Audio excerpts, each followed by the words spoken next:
it's youtube.com/user/vary butterfly random butterfly one. Oh, and also we're live. Sorry. Yep. /live. So plug that into my browser. Should go right to your page.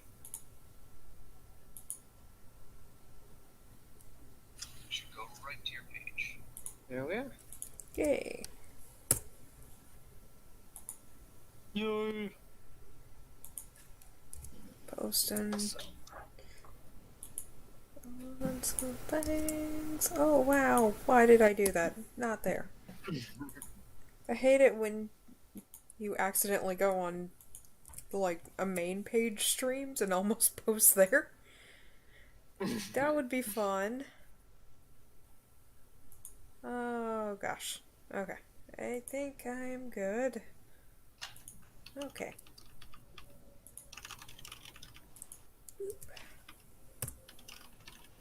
Sorry for everyone watching, just starting loading everything. Sorry for everyone watching.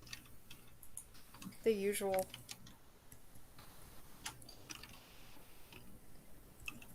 BRB learning sculpting in Blender 3D.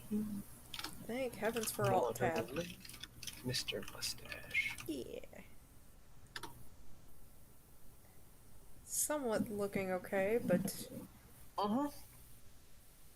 Fur's looking a little matted. yeah. If we leave it as is, yeah. Oh, I didn't mean to draw on it, but hey, it looks a little bit softer. Maybe a little bit. Like if we could do a very weak, smooth brush and just make just the very tiniest little changes. And then the actual fur texturing can come out with texturing. Mm-hmm. By using your painting skills on the texturing.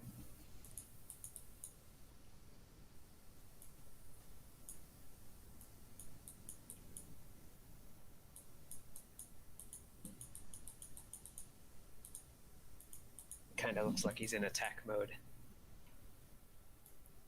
Those eyebrows are too angry, huh? I want to say it's like the jaw is a little bit open and the mustache is flared out a little bit. It's more along the muzzle area. There we go. Looks a little bit more tame.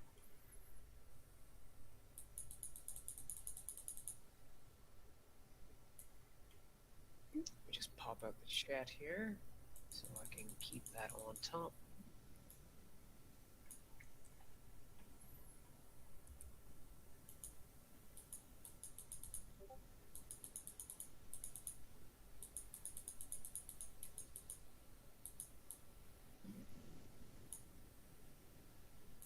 I'll get to sharing your stream on my socials. Hey.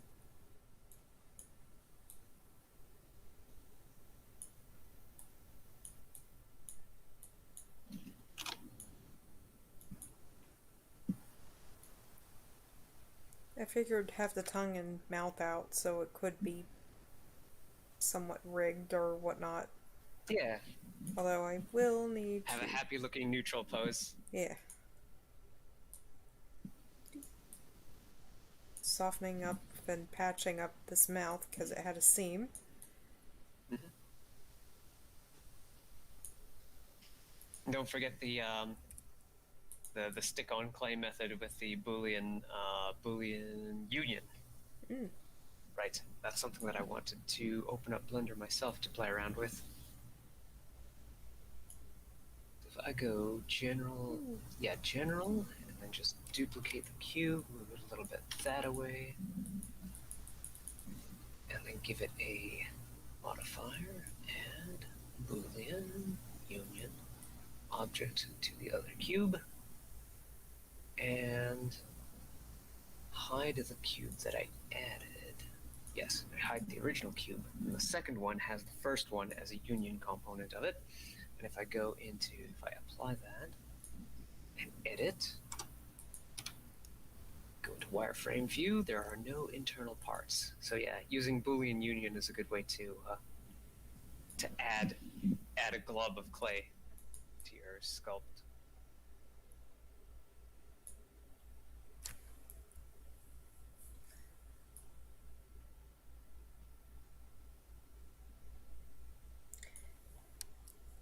Could add a few more hairs here to kind of mask that little. What do you think? We'll worry about that in texturing when it Okay. comes to the individual hairs. Okay. I was Yeah. just trying to fix that seam. That weird seam. Okay. Yeah, if there's a hole or a flipped normal, then use the Boolean intersect method or the Mm-hmm. Boolean union method How to to do stick a that glob of again? clay over it. Add a small. I want to say for an organic shape like this, add either a sphere or a cylinder.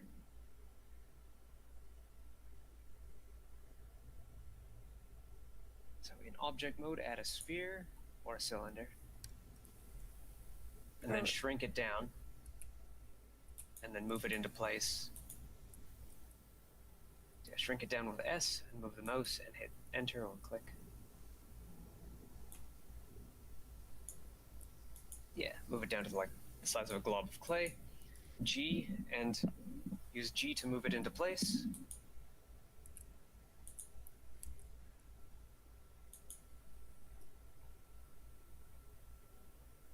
all right. You just got to cover a little seam, right? Yeah. And then use. Let me just move the stream up to the end so that I'm caught up with you. So then, yeah, with the blob in place, probably want to shrink it down a bit. So because you're basically adding an error, but it's an error that's going to be smoothed over.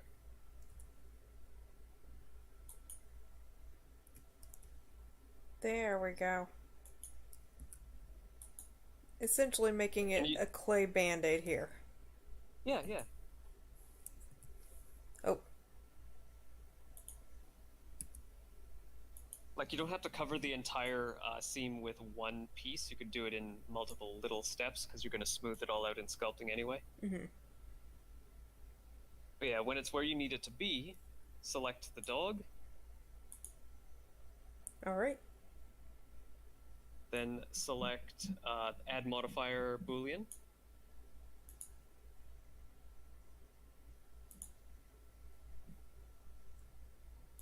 There we go. Change the Boolean to union.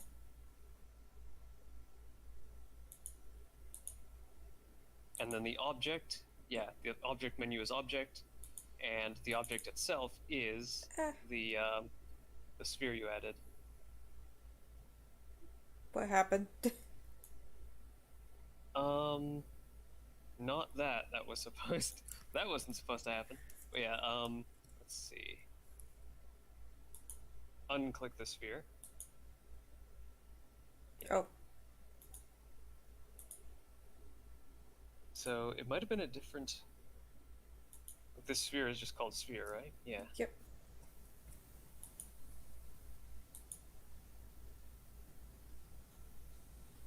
It seems like what it's doing is. No, I don't know what it's doing. It's not doing intersect, union, or difference.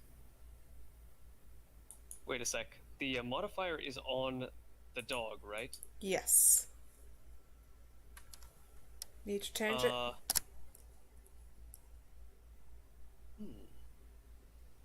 Because I see a lot of pieces here, but all Yeah. those pieces are hidden. Yeah, I need to delete those. Really. Okay. So the only piece that I'm looking at here is the dog and the extra lump of clay, right? Yep.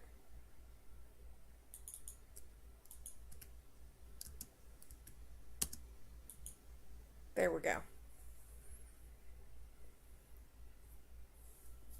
Okay.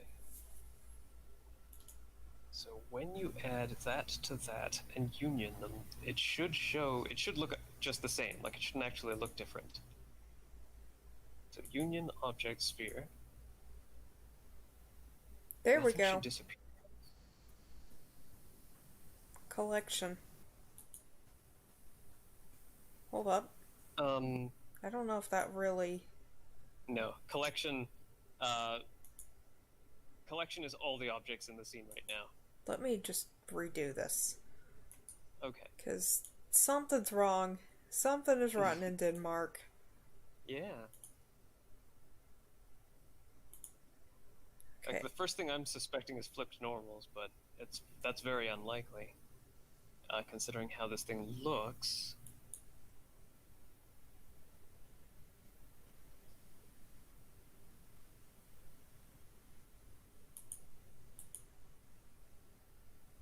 Intersect is just the middles, and difference is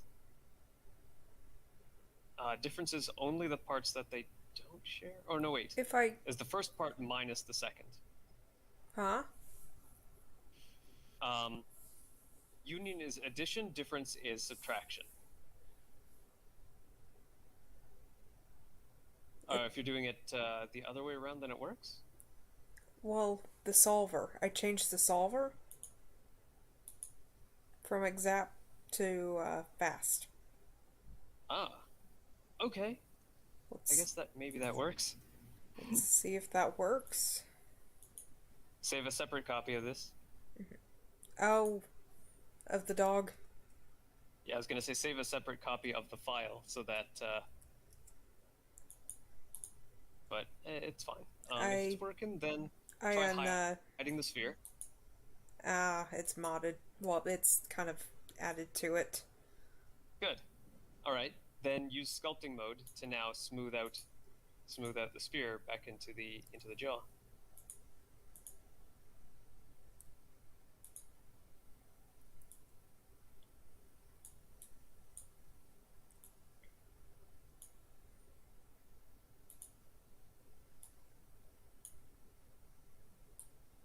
I could have done this for a tongue. Maybe, yeah. Darn it. I feel like we now have two seams instead of one.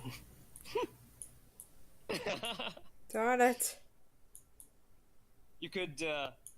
I'm not sure if like I would probably have shrunk the sphere to like way too small. Just covered a tiny bit of the seam, and then smoothed it out like that, and then just repeated to sort of make it more of a small, meticulous work. Okay, I fixed it. I fixed it. All right. I wonder if the uncrease modifier, like the using the crease modifier and then control clicking, would fix it too. Also, I haven't even begun to even decimate it. Let me just show you here. I think with a furry creature like this, decimate might not work so well. Because the fur is coming out in the sculpt details, whereas I think we should try and make it come out in the texture details instead. Let's see. Could smooth it out a little bit more, though. Maybe with a bit more smoothing? Maybe a bit more. Like he looks very muscular right now, more than furry. And I feel like I almost want to say we should model him without his fur at all, like as if he's been shaved. Ah. Model him as if he's been shaved, and then add the fur later through texturing or shader effects. Ah. All right. I mean, keep this one because like we've got the mustache, we've got the facial details. It's just the middle. It's just the rest of the dog that I'm worried about, because he looks more lumpy than furry, doesn't he? I could fix this. Hold up. I could fix this. Start it.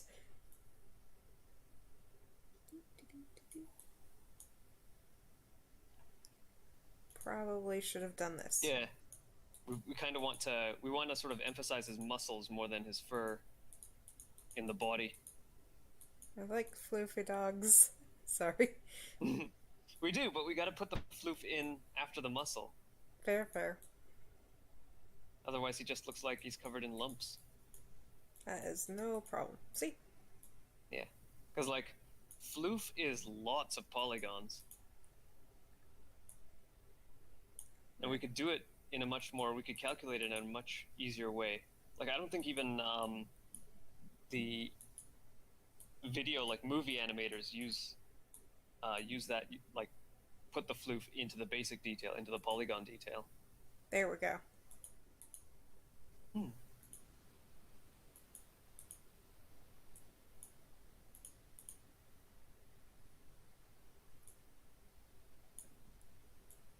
A little bit better.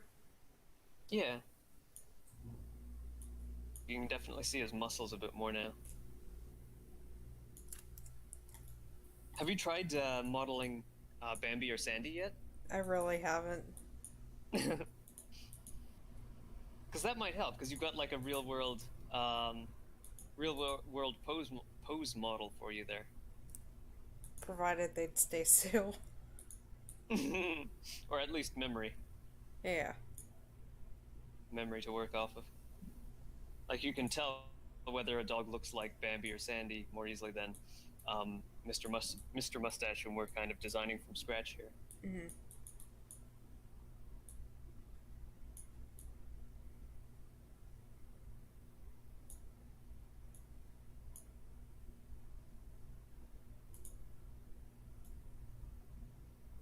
Yeah, that's looking much better, much more dog-like. Mm-hmm.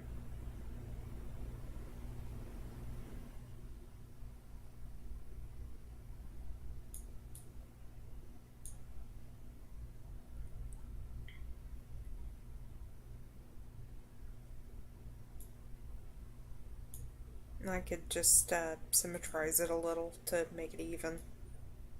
Yeah, I'm not sure if it'll be necessary. Like I feel like when you're sculpting the way that you do, if it looks okay,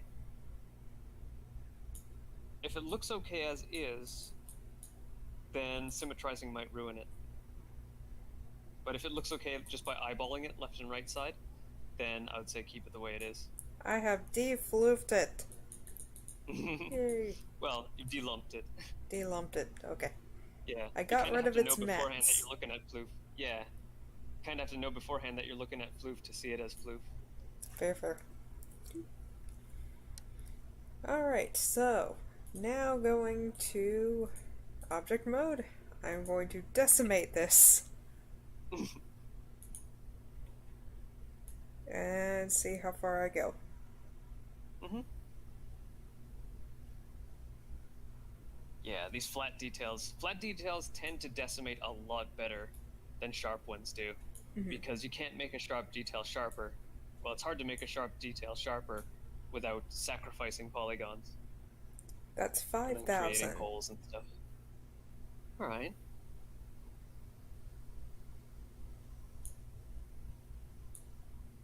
See if I could go any further. Ha! I think you could bring them down to a single like tetrahedron. Oh my gosh. 5 polygon buffer.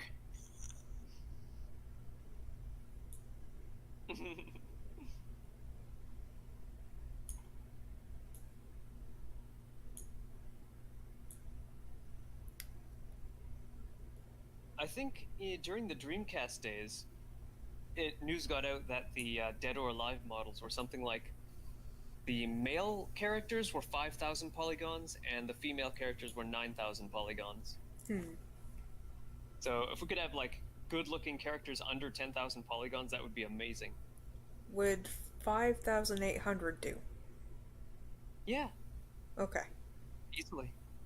Because that's where he's at. Okay. Make sure there's no broken I gotta geometry. fire up my Dreamcast again sometime just to make sure, like, just to compare.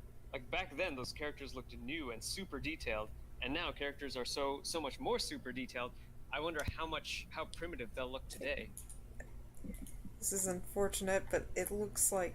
Okay, the butt has no breaking in seams. Thank heavens. Yeah, I'm like, wait, does that look there's a what lot of it looks stuff like? there. Yeah, Maybe I should smooth out that hind. yeah.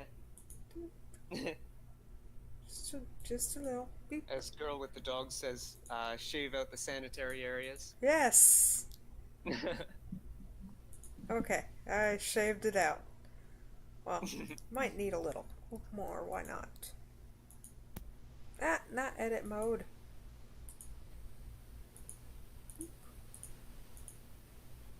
Smooth that tush. There we go.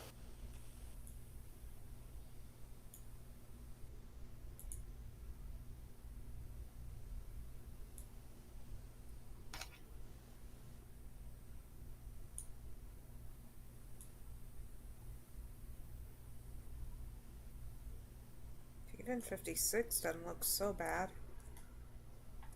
How do the ears look? How do those ears look? Oh, darn it. Yeah, the ears might need a lot of little clay patching. I would probably use cubes for it. When working in low poly.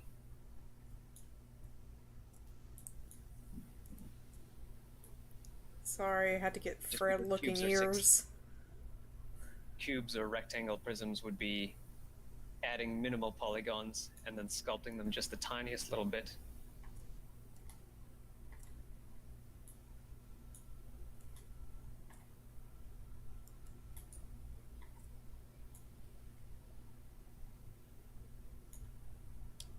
Why don't I do some light smoothing?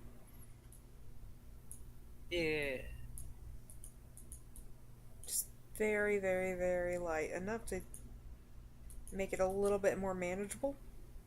Yeah. Yeah, once you get to those thin parts, the ear tips, like the Blender probably isn't going to know what to do to reduce detail, especially since we can't tell Blender that's an ear, it has to look like this. There we go. A little bit better. Ah. Somewhat better.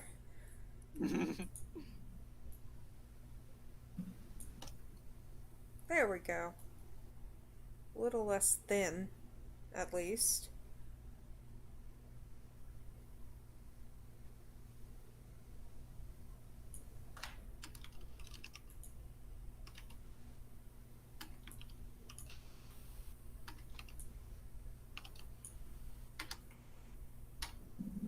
Ah, idiot. Always do Dinotopo. Ah, Dynamic topology. Well, yep. I mean, it doesn't have to be always. Like, if you really don't want to add, if you don't want to add detail, if you don't want to add triangles to the mesh, then yeah, you'd want to not use dynamic topology. But I think this looks good, right? Yeah, yeah.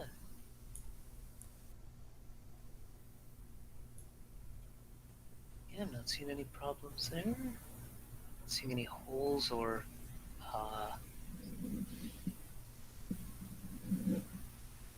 like, well, there's probably lots of poles and n-gons, but that probably, let's see, the poles and n-gons are something we're going to have to be a little bit worried about once we get close to bringing this character into a game. And that's probably what's going to, like, if he's going to be a playable character, that's probably what increases our 10,000 our 10,000 limit to maybe a 20,000, because retopologizing will involve changing all the having as many squares, as many quadrilaterals as possible, and as few triangles without a matching pair to form a quadrilateral with. And it's because for organic shapes like dogs and humans, there's a lot of deformation going on, and quads tend to deform a lot more organically than triangles do. And, well, poles and n-gons.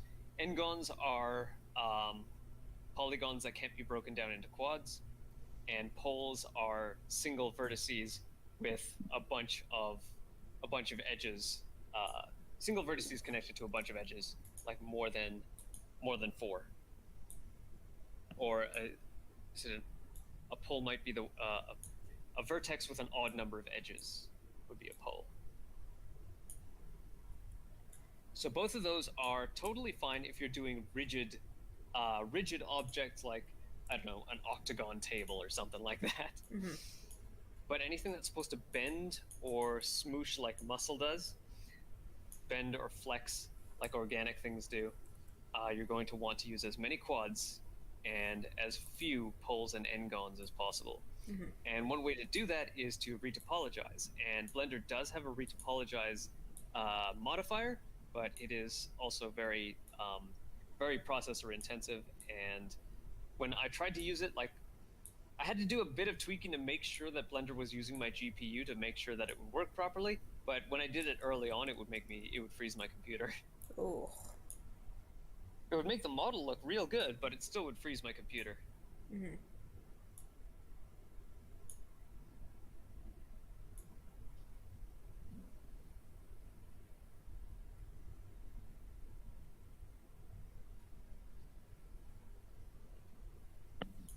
All right. So I've saved, or I've shared your link on Twitter. Next is the Discords. Yep. I saved it. Well, I shared it on a few. Mm-hmm. So I've probably got a best to few go. creative type Discords that'll want to see this.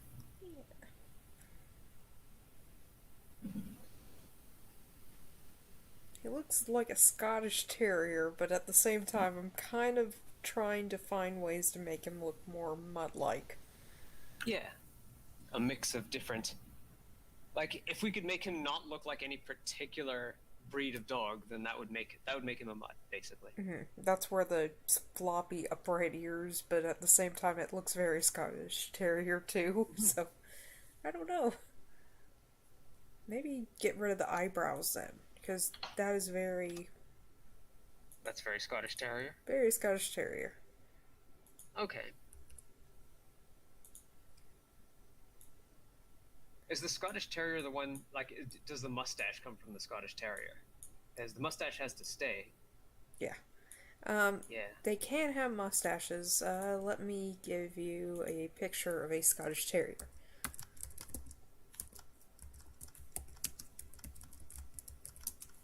But it's more like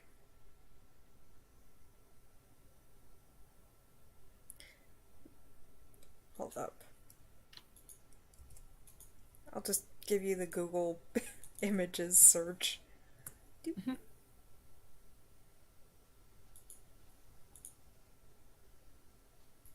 They have the floof going to the side more often than not. Okay. I see. They have the mustache, but the mustache hangs down, whereas our mustache curls upwards. Yes. Okay.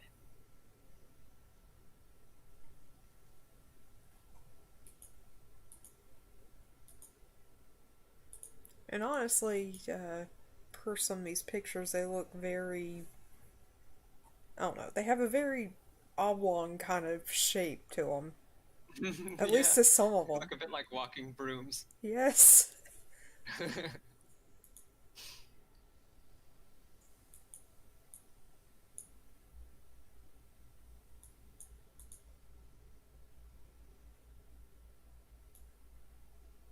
And the mouth is very.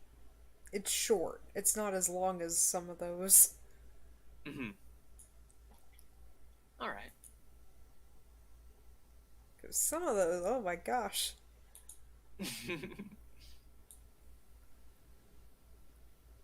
But, yeah, maybe have another Hey, model. Stefan of Lendrigan Games. Huh? Good to see you here. Oh, hey. Stefan, Lendrigan Games is we had met on Callum Upton's Discord when he was talking about during the Dream World / Nightmare World saga, and he would very regularly post updates on his itch.io game called Dungeons Under Ganar. Mm-hmm. And yeah, that game it's a bit like NetHack, like basically NetHack with a graphics pack. Mm-hmm. Seems to be what he's going for right now. Like your character has 8-way movement, and they face in 8 directions, and it's got like a little bit of a slashing animation. But so far, it's very simple, very easy to understand. If you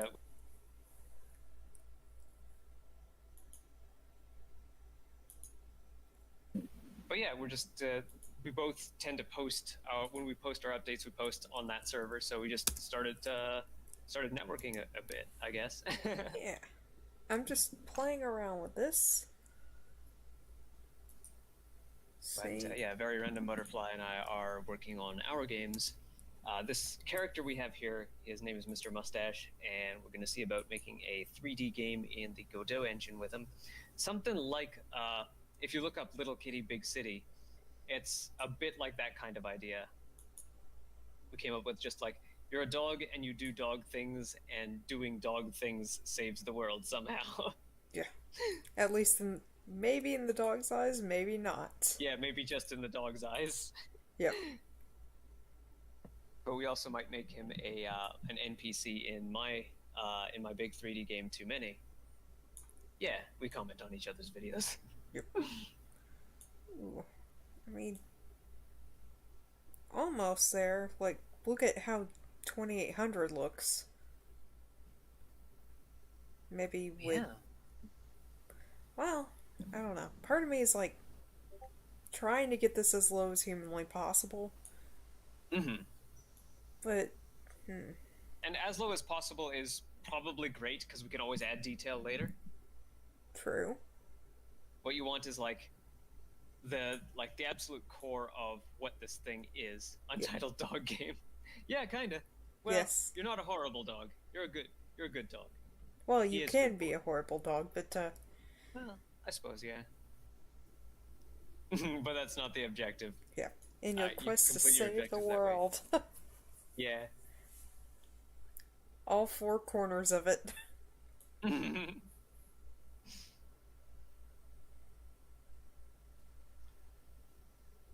Ooh, there could be one where you have to face a scary vet. A vet, yeah. Yeah. Where it's a test of fear or something like that. Protracted. Yeah, yeah. It'd be interesting to write up that scenario. Yeah. Today I ventured to a whole new planet. I've seen this planet before. There's a scary man or person with a white coat, and they come over to me. They give me things. I don't like They it. stick a cold thing against my chest. Yep. Sometimes give me a needle thing, something that really hurts. Oh, and the other animals, what they'll say about it, what they'll say about their vet trips. Yep. Probably like. There's a lot to think about. I gotta take some notes here. It could be at a pet store too. You could get snarky remarks from other little pets, like birds or something. Yeah. Let's see, pet supply store. Like at some point, the person working at the pet shop is going to say, "Oh, you should bring your pet in. We've got like we're friendly towards people who bring their pets in," something like that. Mm.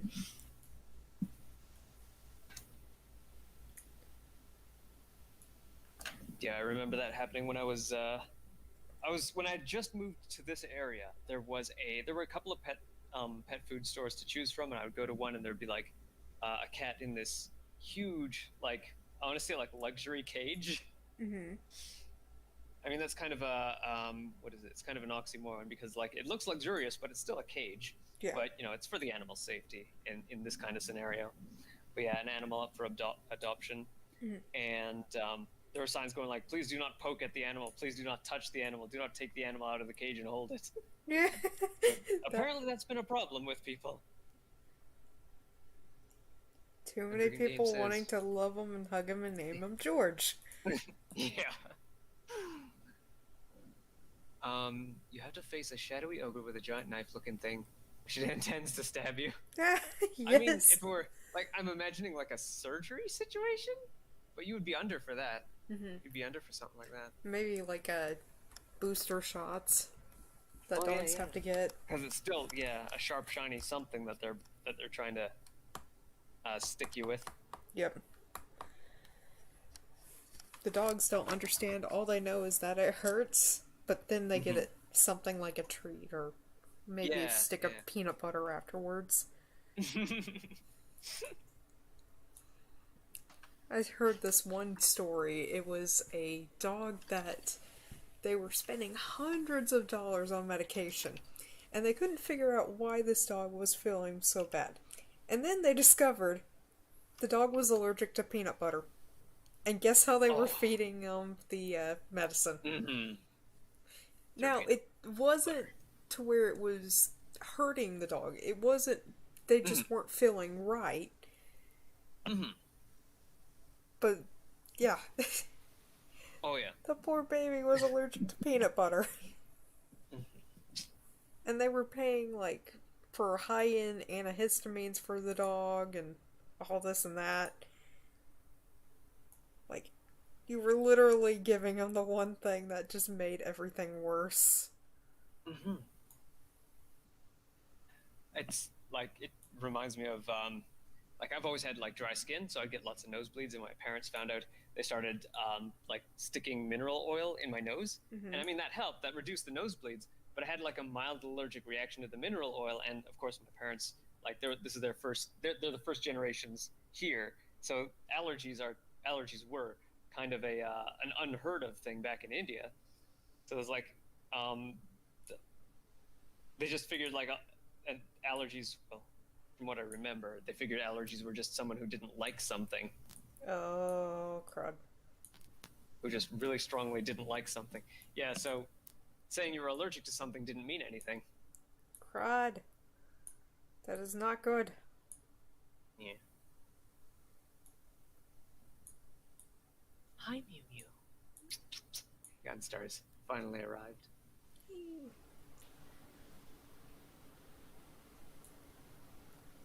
Time to relax on his little cat tree.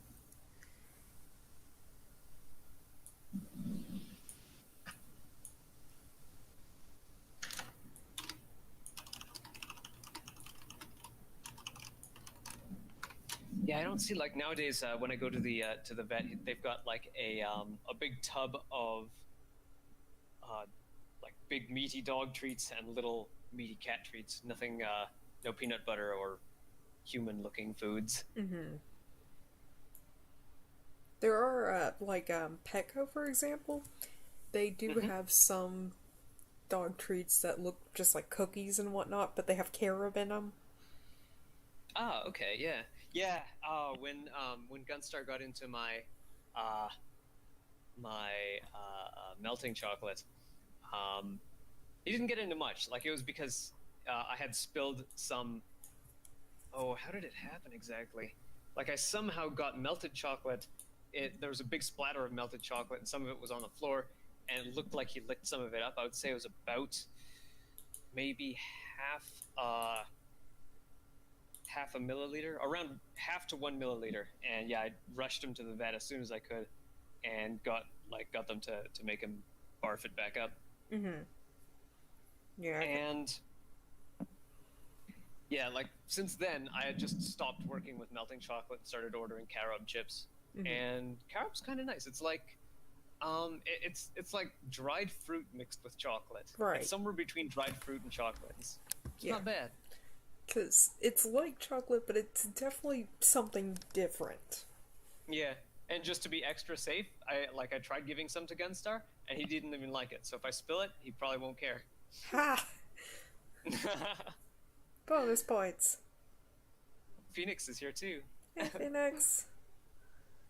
Always happy to see you guys streaming. Always happy to see you in the chat too. Yeah. Okay. Next step. We've got the dog modeled. What now? Modeled and decimated. Yep. So, what now? I would say rigging. Okay. So now, next we want to apply some animation. Like in between, like we could do two things. We could rig him or we could texture him. And I kind of want to say we do both, but I'm a little bit more. Rigging seems fresher in my mind right now, so we can try doing that.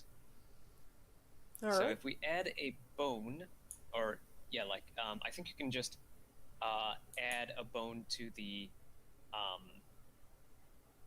scene, and it'll automatically call it part of a rig. And when you edit a bone, it goes into its own special like armature editing mode. Mm-hmm. How do we do this? All right, first thing I want to do is if you type space add bone, it will add a bone to the scene wherever the 3D cursor is. Maybe in edit mode? No, in object mode.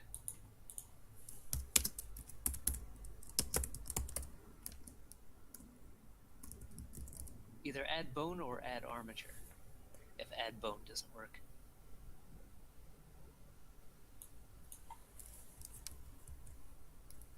Did you draw this or sculpt this? Yes, yes. I sculpted it. Add She also drew armature. it too and painted. Yep.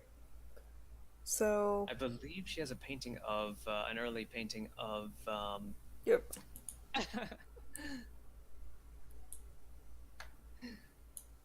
Sure do. An early painting of the concept of Mr. Mustache. So let's see. If I go into my copy of Blender here and go object mode, there is that little armature. Add armature. Yeah. So you'll have a little octahedral shaped bone, and that'll be a root bone. Mm-hmm. How do I edit this? Oh, there we go. Yeah, select it so that it's orange, and then hit tab to go into edit mode. And then you could select with right click, or if you have left click select, add it. Oh, wait, yeah, you'll want to change some settings so you can see them everywhere. Mm-hmm. So in the armature settings, you want to viewport display. So in the where you see the little stick man, the green stick man on the right, viewport display, show in front. Hold up. The little stick figure down in the tool options menus. Oh. The bottom two are a stick figure and a bone. Viewport. Okay. Yeah, so under the stick figure, there's a menu called Viewport Display. Open that up and click Show in Front. Yep, got it. I just can't help but think of Jock, the Scottish Terrier from Lady and the Tramp. Yeah, we were thinking Scottish Terrier at first, but we looked up some images. Well, he's largely Scottish Terrier because to provide the mustache, but since this is a game about magical mutts, we wanted to make sure that he gave off kind of a mutt vibe too. Yeah. So he's not any specific, no more than Scottish Terrier, any specific breed of dog. Yeah, because he could be part other, like, he's got a rounder muzzle. Yeah. And his mustache doesn't quite hang down like a broom. Yeah. Nor does his body. Side, maybe. Yeah.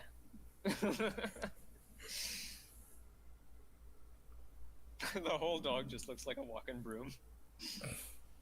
Okay. Darn it. I didn't mean to do that. I don't even know what I did. Alright, so okay, you can see them in front. Now, yeah, because it might kind of mess with your perception a little bit to see the bones in front all the time, so I like to always, I like to orbit frequently using the middle mouse button. Orbit my model frequently while moving the bones around. So this will be the root bone. This is the one that all the other bones will be sort of children of. I like to put it either on the floor in the middle of the model, so that when I move that bone around, the entire model moves, or put it in like a central area of the model, so I can select the center of the model and move the whole thing.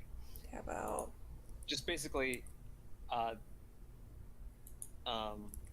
like the spine, like the middle of the spine, or maybe the base of the spine. I think some people use the root as basically the pelvic bone, or the base of the spine, sometimes middle of the spine. Sometimes they put it on the floor between their feet.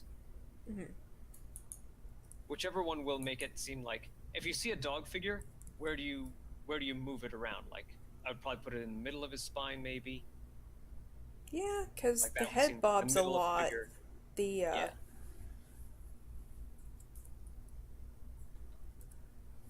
Because the spine moves a lot, but not as much as like the tail, the head, the neck.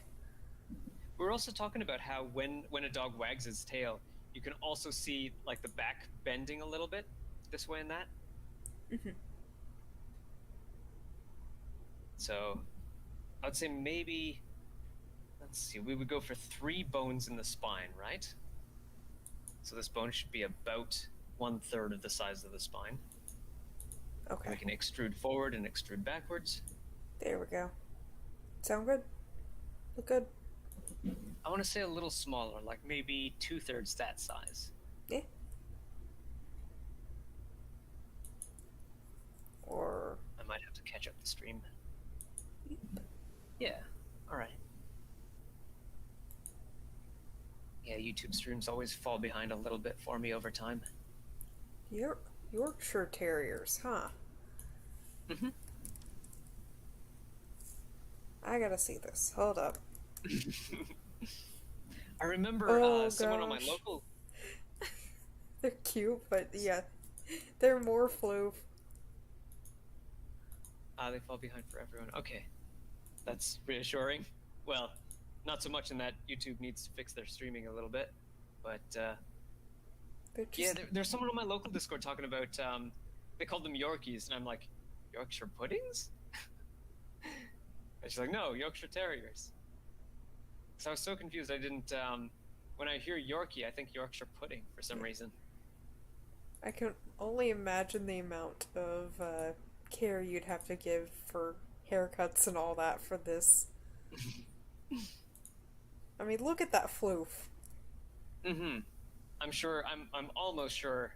Girl with the Dogs has at least one video on either a Yorkshire Terrier or a Scottish Terrier or both. It sucks, but I was voicing with my friend Rem, and she was streaming, and I heard voice on both, and the lag was insane. She told me to mute and talk to her via the stream, but it was just way too laggy to do that.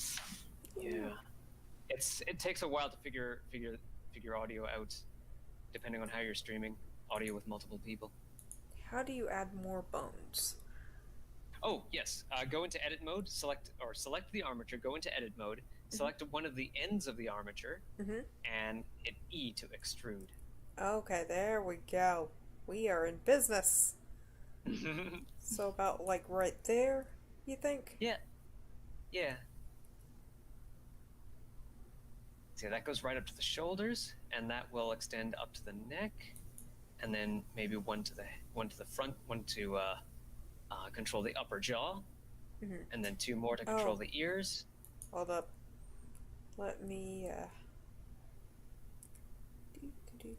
right there. Yeah, you can use GSR, or you can use G. Well, G is probably the most useful right now. But yeah, you can manipulate each individual node with G, and then later on you'll probably need to learn how to rotate the bones appropriately so that they animate a little better. So let's see. It looks like you're pointing it towards the lower jaw rather than the upper. I mean, we'll probably want 2 extrudes there, one for the upper jaw, one for the lower jaw, maybe one for the tongue as well. Yeah, that's where I'm going. Okay. One for the tongue, and then one for the. Might be good to name these bones as well, just so that you can keep track of them. How do I name them? In the project hierarchy, so upper right, if you expand the armature itself, you should be able to select each individual bone from there, and then when you see which one is highlighted, you can name it. Holy frick!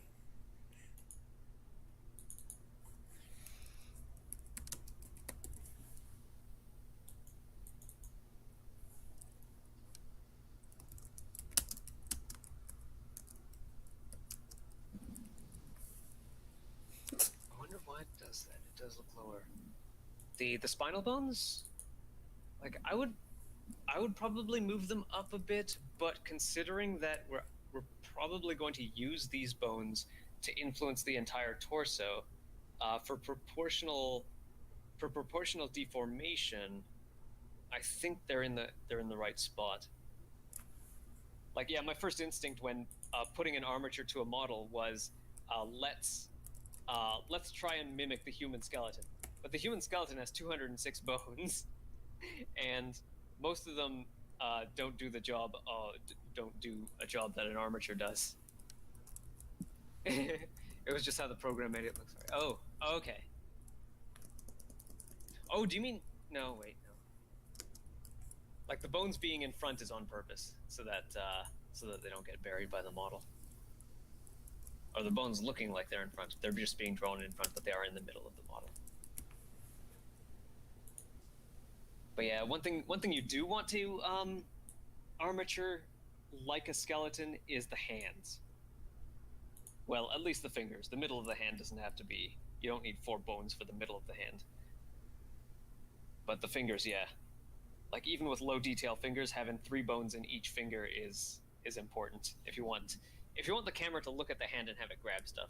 If you don't want accurate stuff like that, you could just have like one bone for the fist, and then just intersect whatever sword or shield you want over the fist, like they did with Mario and Goemon on N64.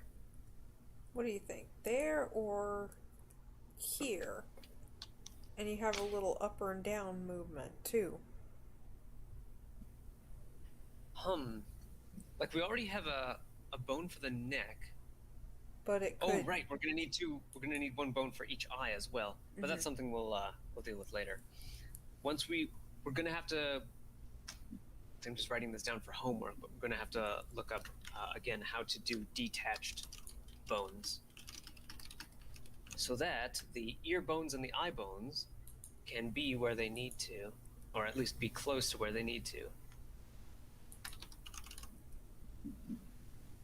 It's just the bones she's working in. It would confuse me. I'm impressed. Everything looks perfect.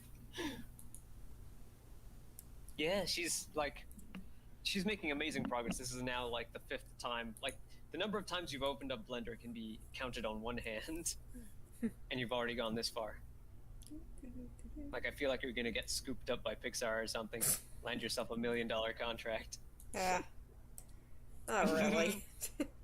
I mean, $1 million is actually kind of low these days. I'd say negotiate for maybe 50 million. I would be set for 50 life million either way. Yeah. Like really, well, either way. 1 million will get you a house in Texas, right? Oh, for sure. A house and some land. Yeah, okay. So yeah, 1 million might not be too bad. Yeah. But again, don't sell yourself short. Yeah. These are some very valuable skills you got here. Set up a payment plan where I could quote unquote retire, but I'm not really retiring, just doing whatever I want. Yeah. And well, I'd like to think that's what retirement is, really. Yeah. Because most people don't want to just not work. Yeah. Like if you got 40 hours of life left in you, there's probably something you want to do. Yeah. Just at 65. Essentially doing what I want to do, just not work. Yeah. Not answer to some boss. Darn it. I think I messed up. Ooh, you got some detachment happening. You can just delete a bone if you don't like it, either with the delete key or the X key. A lot of these older hotkeys are from like keyboards that don't have that little ins home pig up del and pig down island on them. So you could just press X to delete stuff. Whoops. 1 million can rent you a nice crawl space in LA for maybe a year.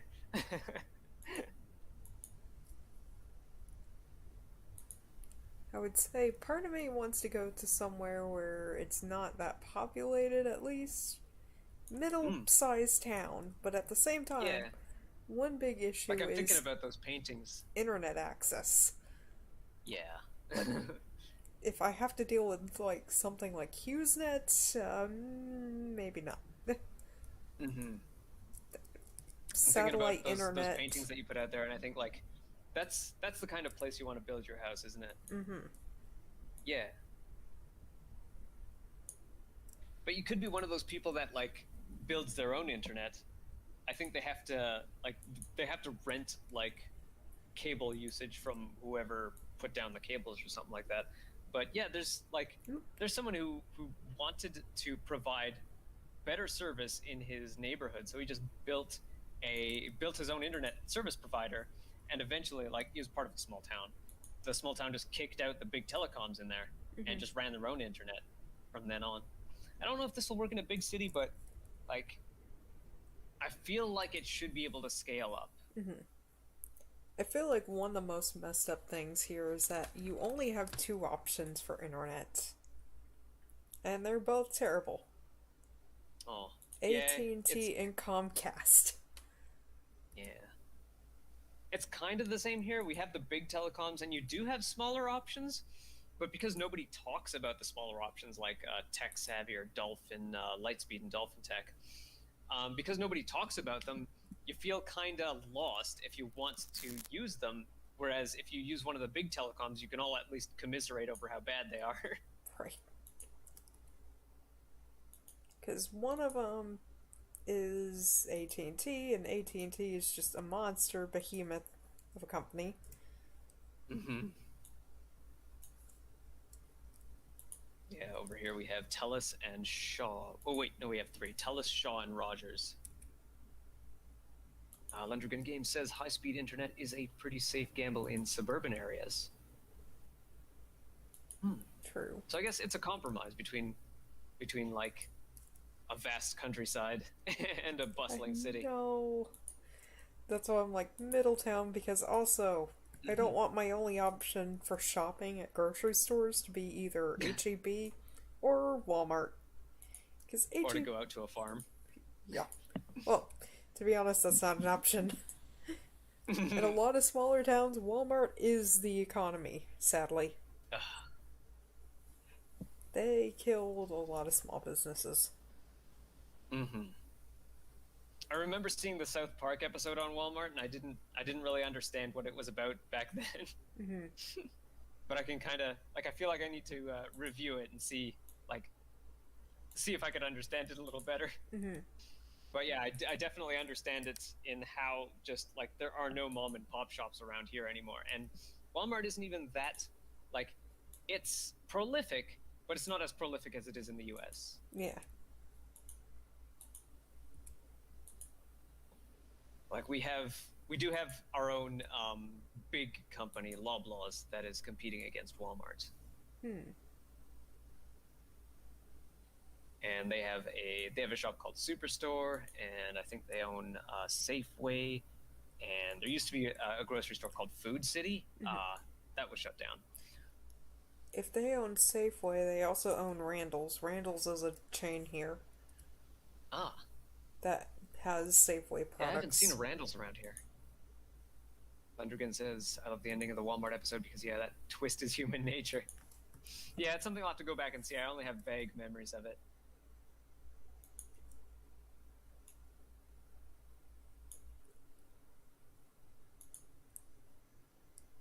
Let's see, let's see, one, two, three. I remember the joints in dogs' leg muscles look like they go the other way. Like if you count the heel as being high up on the leg. Oh, no, wait, no, they don't go. They still have knees. The knees are higher up, or the knees seem higher up than they should be. Mm-hmm. And the heels seem higher up than they should be. They're Yep. digitigrades, right? Yeah. So they walk on their toes. So yeah, if the bones line up with those joints, then we should be able to get some pretty easy animating and posing going on. No. Hi, Squeak. Done with your nap? Just want some scritches before another nap? Oh, the easy, carefree life of a pet. Sleep, eat, sleep, some more. A pet with a good human parent, at least, Yeah. which we try to be. How are Bambi and Sandy holding up? I'm doing well. Bambi's already crashed. Like, it's funny whenever I stay up way too late and I'm, like, in the living room or whatever, Bambi's just looking at me with a sour face, like, why aren't you going to bed? And Sandy just gives up. She is a very spoilt dog. She goes to my mom's bed and sleeps there. I guess if the door's always open, Yep, then the bed might as well be hers. yep. She has the bed, and she always brings her toys there, so it's like a toddler lives there. She is a giant toddler. Slendergan says, relative to humans, animals have really long feet. Yeah, yeah. Really, really long feet and really long, like, toes in terms of, like, touching how much surface area touches the floor, so they can walk on their toes real easily. Mm-hmm. Whereas if you've ever tried to mimic them and walk on your toes, it gets, you feel the stress in your feet real quick. Mm-hmm.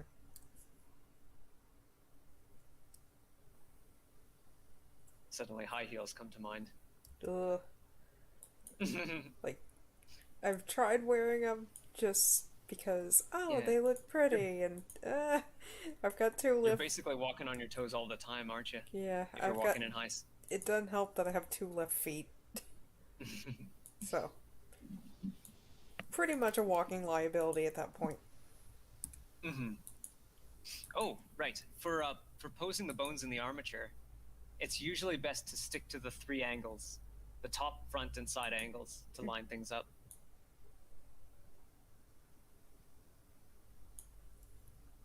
So numpads 7, 1, and 3, and 9 for the other side, for the opposite side. Okay. Mm-hmm. So that way, like, if you line them up on two angles, then the third angle is already lined up for you. I'm not sure, but there is a plugin called Rigify, which has it has a quadruped preset, Mm-hmm. and all you need to do is just move the joints into place. Mm-hmm. I'm not sure if that would work with a custom model like ours. I need to actually name these bones. I will later. Mm-hmm, yeah, and remember to use the dot. Let's see, this is on the L on the left side, right? So yeah, make sure to use the dot L afterwards, because then when you mirror it, Blender will already Oh, um, Blender mirror. will automatically change the dot L's to dot R's. Oh, darn it. I already. Oh, that's okay.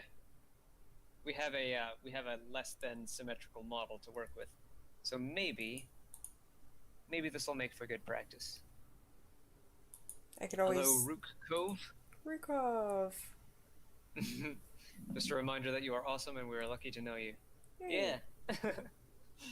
you are you are incredibly talented in like not just Blender but like painting and just art in general. Thank you. This bone is Jerry, this bone is Elise, this bone is James. I've got a bone named Licky Licky for the tongue. The I can't forget what it is.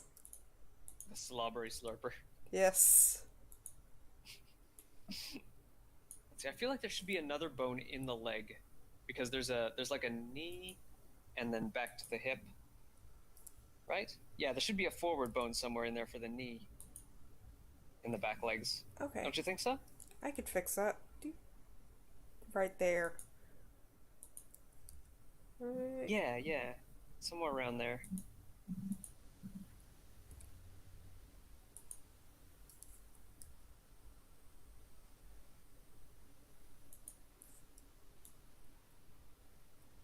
Oh my gosh. Well, Oh, right, because you're not working in side view. You're working in an angle. You're working yeah. at an angle. So moving it forward always also moves it inward. Yeah, I should have mirrored this. I could just delete this half. Yeah, we could do the leg. We could do the back legs over again.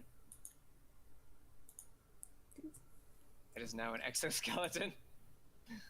No, better an exoskeleton than a compound fracture. Yeah. Or actually, if it's not a fracture, is it just a compound? Not quite sure. There we go. Delete. So go into. So if the hip bone joint is in place, then go into side view, and yeah, the leg is more or less straight up and down.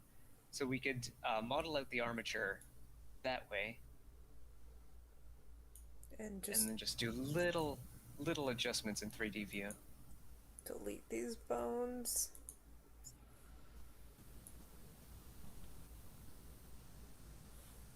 Yeah, this one needs a knee bone too. About right there.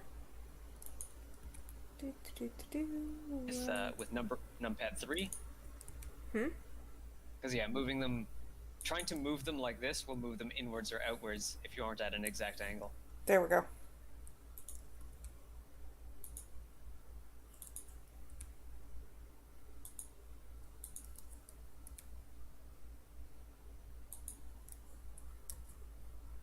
Yeah, that's looking much more lined up. Better. Yeah, maybe extend or extrude one more set of bones out of the foot for the toes. There we go.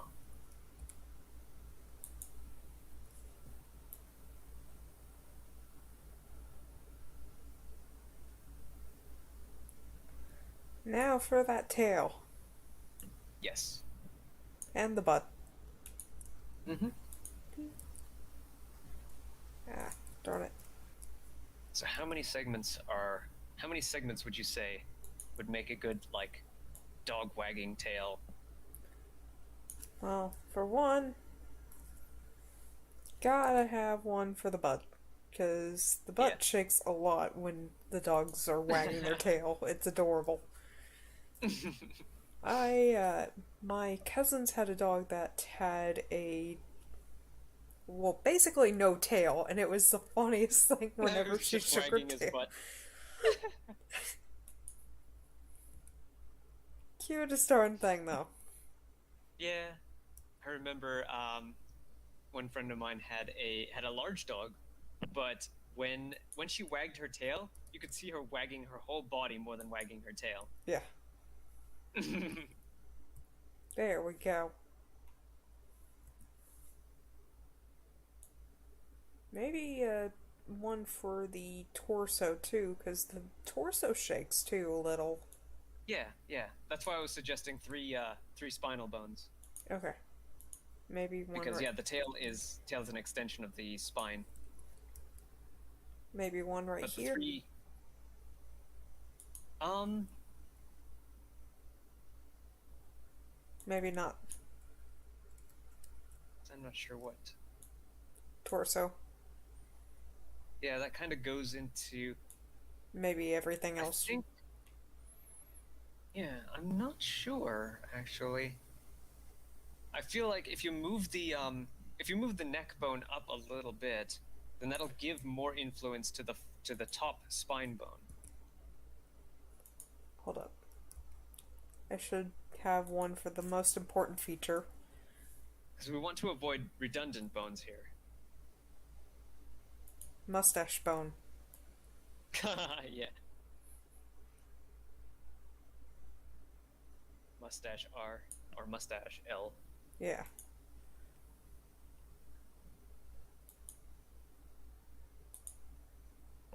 Holy. Name your bones, folks. Holy. Yeah, any bone that is derivative of, like, any bone that's extruded becomes the extruded name .001, Hold up. which is okay to track it because you'll know which bone is the root of that chain.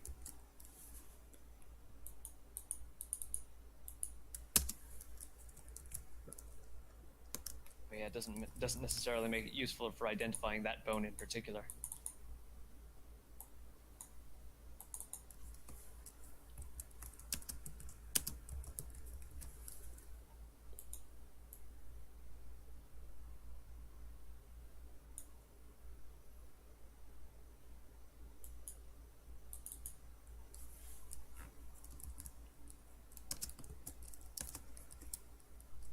There's some parts of this body that are going to be like, I want to say like the stomach area, this like that middle part that has no bones there. That it's fine to not have any bones there. because they're not going to move. Like when the parts around them move, they're already going to move organically. Mm-hmm.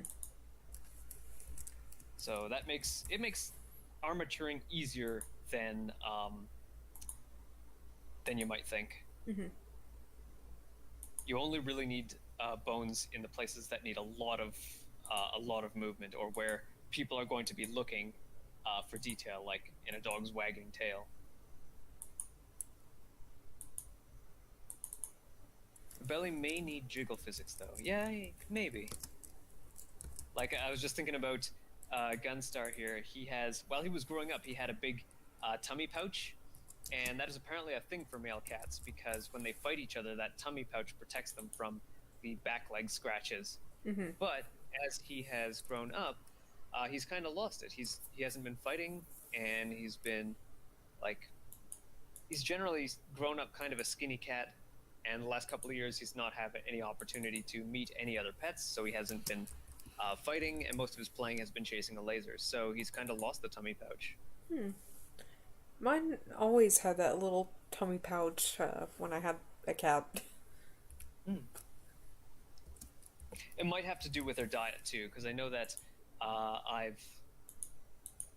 haven't really given him. I don't really let him graze, and I try to be very strict about how much he eats to make sure that if he eats just a little bit too much, then it'll be like a snarf and barf situation. He'll have too much food in him, and he'll barf it up somewhere, and basically eat it later. Mm-hmm. So that's something I want to avoid. I mean, I'm glad that this house has much less carpet than my previous house did, so there's a lot less cleanup when a mess Yay. is found. But I'd like to avoid him having to cough up any of his food at all. Yeah, definitely.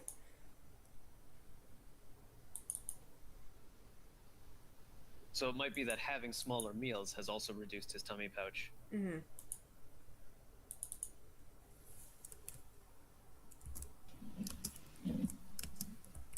Do dogs have tummy pouches?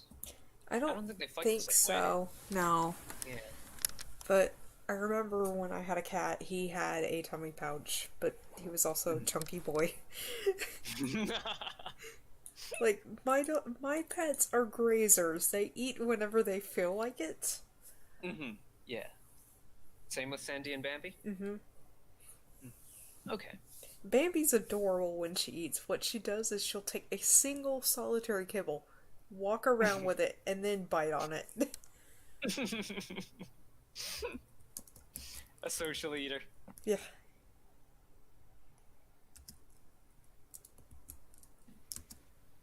Yeah, Gunstar is he'll remind me when mealtime is approaching, and like he'll do this whole song and dance song and dance of his people while I'm preparing his food.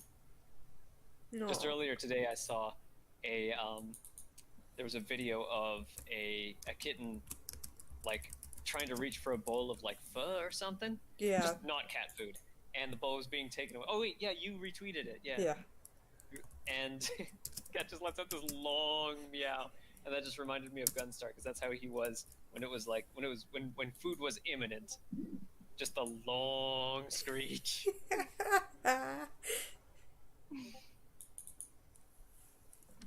Lendergren says dogs fight with their jaws a lot more than their paws, so a tummy pouch would be rather vestigial in a fight. Yeah, I remember now. Yeah, dogs will bite down on something and use their necks to sort of wriggle it back and forth. Yep. Yeah. Whereas cats will roll onto their back and use all their claws, teeth and claws, to scratch and lacerate.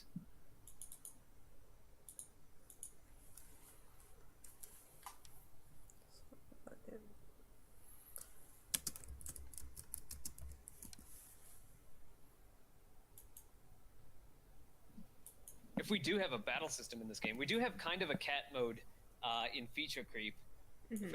If we have a battle system in this game, it'll be interesting to play out because, like, when you think about humanoid battle systems, you've got your weapons, you've got your 1-2-3 combo. Sometimes you've got like a pop up and an air combo, Mm-hmm. or maybe like OTG attacks.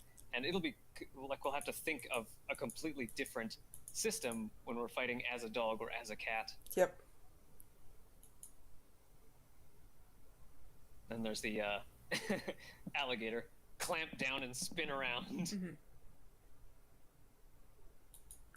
That would. I feel like playing as an alligator would make for a boring battle system. Oh, come on, it spiced up Final Fantasy X too. Okay, Would maybe that right. was You more. can't even do that. Yeah, you can't even do that in FF10 too. You can breathe fire, and that's about it, That's really. still better than. Yeah, alligator fighting would be better than Final Fantasy X too. I mean, well, granted it was a dragon, but still, Yeah. dragon boat mode was way better. Hmm. It would likely be closer to a fencing kind of battle system. Yeah, maybe. Like with the long jaws effectively being the rapier. I, weren't we thinking of doing like circles of contemplation to make him think that he's doing some kind of spell? Yeah, yeah. Like running around in circles would create a little magic circle for you. Yeah. So that would be your magic spells running around clockwise, counterclockwise, chasing your tail. Yep. And that would slowly charge up a spell of some sort. I don't know if it would be a battle system or a puzzle solving thing, because it feels like it would take time. Like if you run around clockwise 3 times and counterclockwise 2 times to do a certain kind of spell, like it wouldn't really fit the fast paced nature of a Yeah. battle system unless your opponent had to do like just as much setup. Boot Scoot revamps magic. But you can't do it too much because if the owners catch you. Yeah. Then you're in the doghouse. Yep. Okay, how do we mirror this? Um, so if you select the bones in edit mode and type space mirror, see what options are open to you. This is something that I was thinking I would have to look up as homework. X local? So we want to. I want to just try doing this with just the bones on the left hind leg, Oh. just to make sure. Like I want to do this on a small scale to make sure we don't mess things up if we if we mirror the whole thing. Okay.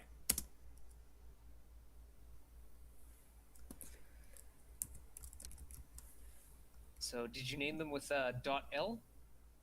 I think that's kind of important because if you name something with a .l, Yes. then Blender will know that there's a .r to be that there's going to be a Oh. .r version. Not .l, but I can do that. Yeah. .l. How much of Okami do you want to rip off from?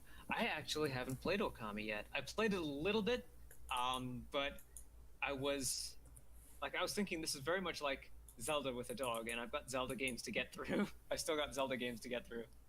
I have played some of Okami. Now I do not have Zelda games to get through, so I can get around to playing Okami. Yay.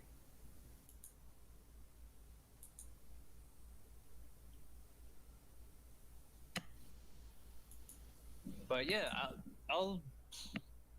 I imagine there'll probably be some similarities between Okami and Mr. Mustache, since there is some like magic going on. But it's mostly just going to be like doing fun, cute things as a dog, or interpreting human things in a dog way. Uprooting people's plants because they give you a bonus. Finding treasure. Yep. Well, that's actually what happens in one area in Okami. You can uproot this lady's plants, and she gets super angry when you do that. So you have to do all that and run, and then I don't remember what you get, but you get a bonus. Okay. Mr. Mustache cast spells by bristling his stash. Yeah, that could be like the once you've thoroughly drawn your magic circle, then yeah, you bristle the stash, and that's the trigger for the spell to go off.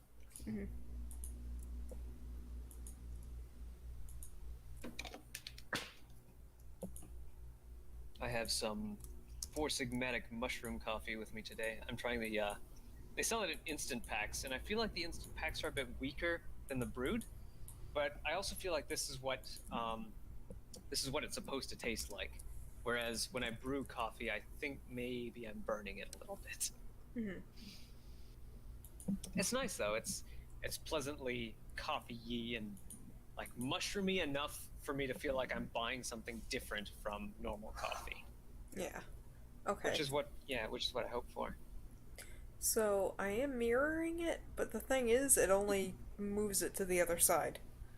Yeah, so that's maybe not what we want. So I'm gonna have to look this up for homework and then No, get back to you on that. what? Detached bone, Okay. mirroring, armatures.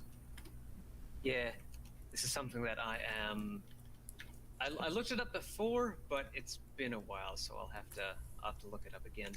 So detached bones and mirroring armatures. Thankfully, we don't have to use. Looks like we don't have to use detached bones in this model. Yeah. And I think Oh, we the might. Oh wait, no, human. we do. We'll have to use detached bones for the Okay.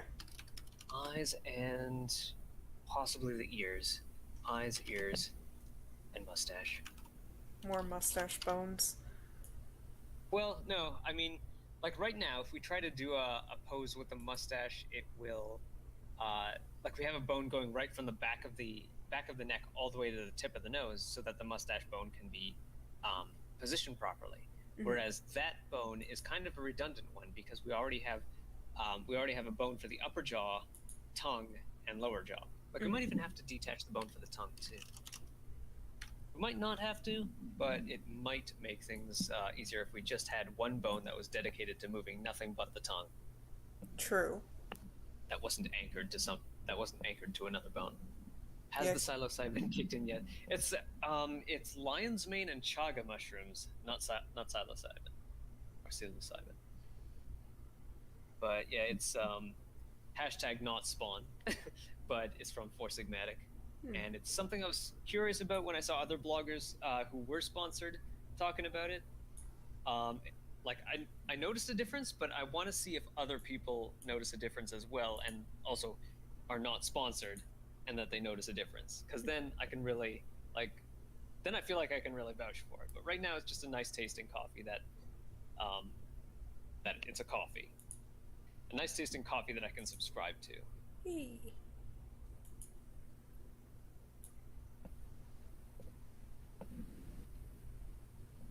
Yeah.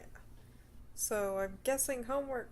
Figure out how to Yeah. symmetrize this, and Yes, maybe detached bones, detach some bones. mirroring slash symmetry for armatures, and this will help me with my humanoid modeling as well. Mhm. I'm trying to like my work in Too Many right now is to try and get some good looking power ups happening because you're going to see those a lot. Like basically every time you hit an enemy, some kind of power up is going to fall out of them, and this will allow for if you're absent minded with using items like I am, this will allow you to keep your health and magic up without without relying on having enough potions and stuff. If you like having potions, and like sometimes I'm like that too. If you like having potions, then you can just hoard up your potions. But if you forget to use them, there's that as a backup plan. There's having like little living daylights and fair points falling out of enemies. Mhm. So you living daylights restore 1% of your maximum HP, and fair points restore 1% of your maximum magic. Mhm. And I don't want to get too carried away, but if I get a hold of this a little bit better, it might help me with Squish Sisters. Yes. Like we might want to do. I'm not sure if we're going to do Armature 2D animation because like I'm afraid of entering. I'm afraid of animating like A Flash. I'm afraid of yeah, Flash or paper dolls. That's something that I really want to stay away from. Hmm. Was that like the My Little Pony? I think Generation 4 is what they're calling it now. Hmm. The one that was trending. That was apparently done in Flash, and you wouldn't know unless you were told it. Well, I didn't know until I was told it. Ugh. I didn't know it was done in Flash. It just looked really smooth, and that's kind of what I'm aiming for. Mhm. But at least as a very like a means to rotoscope. Mm-hmm. Well, I don't know if rotoscoping is the right word, since you basically rotoscoping is tracing over human animation. or tracing rotoscoping over a over video. a 3D image, Yeah, yeah, sort of. yeah. That could work. That yeah, like that I would be in favor of rotoscoping over 3D animation. Because that way Because it could also give me, like, per image, I just need a mhm. guide of how to draw it, Yeah, the and then proportions in that. Yeah, okay, I get it. I can animate it properly and also do a pose beforehand, see how it goes. Hmm. Then it's just a matter of tracing it up, drawing it, and making sure it looks decent on both left and right. Hmm. Because looking at some older ones, I'm like, oh no, it doesn't look even. I Ah! mean, it looks good though. Like in just the walking animation that you did Mm-hmm. looks really good. Like I think all you had there was my stick figure, my 16 frame walk stick figure to look at, and you've translated that into a full blown character. Mm-hmm. But I think So this would hmm? probably help a little bit more, too. Yeah, yeah, definitely. Because then you could add as many in between frames as you wanted, Mm-hmm. and then yeah, just as you say, rotoscope over them, just trace over them. Yep. Maybe start with the line work and then do the mess of coloring it all. Hmm. You could even use Blender to adjust the lighting the way that you want too. So you could have the sun coming in from like um, left and front, and then have an artificial like blue light shining from more directly in front, you know, or something like that. But the only problem is if the characters move to the opposite direction, the Oh yeah, shadows. then the lighting will have to Yeah. flip over too. But then yeah, you can move the 3D you can move the 3D model 180 degrees, and then you'll get new lighting references. I wonder if there's a way to translate the shading from a 3D image to a 2D. Well, no, That that might I'm be sure there's difficult. like I think there's a Godot game engine plugin that does that for you. Hmm. Because I remember there were some, it was either updates or blogs talking about Godot 2D and Godot Engine 2D lighting specifically. And I skipped over them because I wasn't really interested in having a 2D game with 3D effects in it. Mm-hmm. But it might be worth hunting down. Yeah. Like most of the time when I look at a 2D game with 3D images or with 3D effects in it, it doesn't really it doesn't really do anything for me. Like the last 2D game that I don't know, no, I can't even call it a 2D game. Mm-hmm. Like the last game that did 2D things in unusual ways are the HD 2D games. Mm-hmm. So Octopath Traveler, Triangle Strategy, Still need to play and those games. yeah, like they're 3D games with like 2D sprites in them Mm-hmm. And and those like look very pretty. small voxels to emulate the effect of pixel graphics. Yeah. And it's nice. It's nice and it's novel, Mm-hmm. but I don't know if it's something I want to pursue in my game development just yet. Like, it is interesting though, Mm-hmm. and it's something that I will probably end up revisiting at some point in the future if our game developments go that far. Yeah. But Let's see, we have hit 9:30. yeah. So mirror this. Find how to do detachable bones, and go from there. Yeah, yeah. So that'll be our next. That'll be our focus in 2 streaming days. Yeah. I believe our next. Oh wait, this is. Wait. Our next streaming day will be. Let's see. We just did our traditional JRPG block, so our next game streaming day will be. Let's see. It's pink, I believe. Oh right, yes, Spyro 2. Yay. Yeah. So let's hope for a minimum of egg people. Yes. Preferably none. Yeah. Oh man, one game had just the first game just had way too many egg people. Mm-hmm. And how the Lendrigan Game says Fire 3 is a 3D game with 2D sprites that age. Yeah, I do remember a lot of games in the early 3D era that used 2D sprites over 3D worlds, which was it was an interesting Tomba. visual effect. Tomba, yeah. I That's a was rare one too, isn't it? hmm I was so bummed but excited when I found a disc at Goodwill that said Tomba, but then I looked at it, Mm-hmm. it said demo disc. God. I'm like, yay! Oh. Oh. But it's still something. Yeah.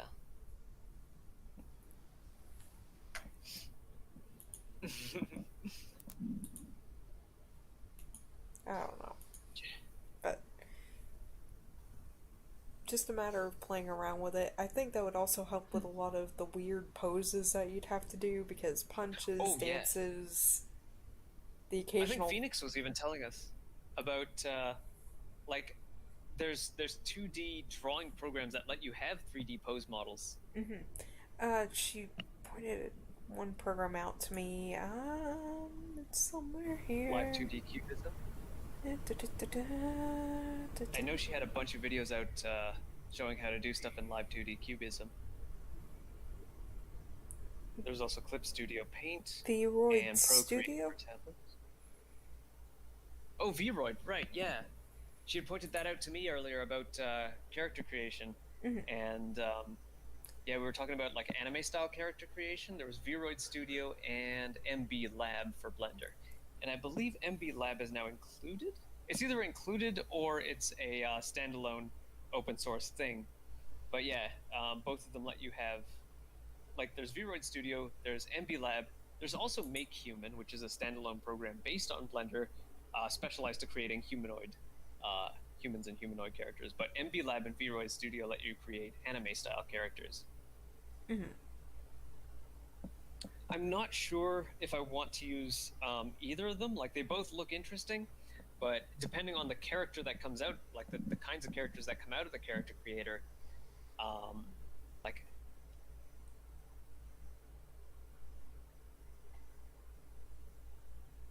I really want to try and develop a unique style as well.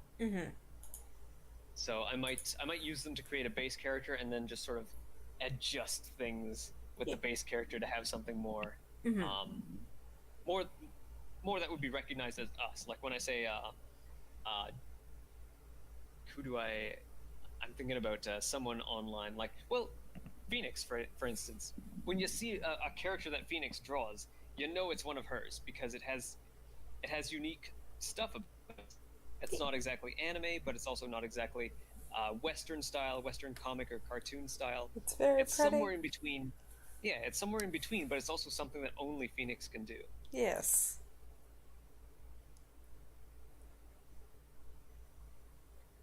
So I'm hoping to achieve something similar.